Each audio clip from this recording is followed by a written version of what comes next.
What's the dumbest or most inaccurate thing you've ever heard a teacher say? 1.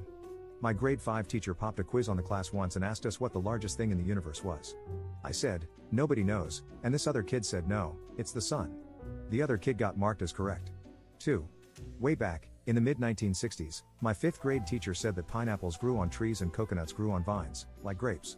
Having just moved from Hawaii to Massachusetts, I got in trouble for pointing out how wrong she was on both counts. 3. I can still remember my 8th grade teacher saying, to a room of lower and lower class students and some downright poor as hell, that you couldn't survive off of less than $40K a year. Knowing full well that my parents didn't make that much and I still had 3 meals a day, Nikes once a year, and a roof over my head. 4. When I was 6 years old, we got a fun little make and answer your own maths question exercise. I wanted to show the teacher that my dad had shown me how to do additions and subtractions below zero.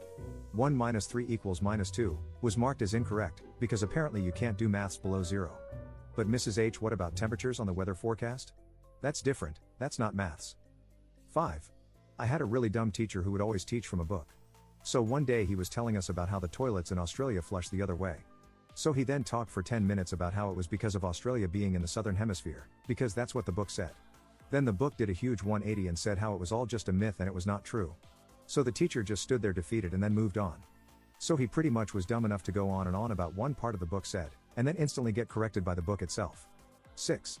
Had a college professor tell the class that there was no such thing as albino animals. He was blind. 7. I'm in Boy Scouts, almost an eagle, and when I took the orienteering merit badge, my counselor said compasses point north because there is a lot of iron ore in Canada.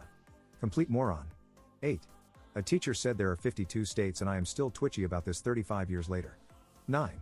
I used to love to draw my own cartoon characters as a little kid, until my art teacher at the time told me yeah, cartoons aren't real art though. I was like 10, and after that felt completely discouraged from drawing and rarely did it after. I ended up skipping her class a lot after that. 10.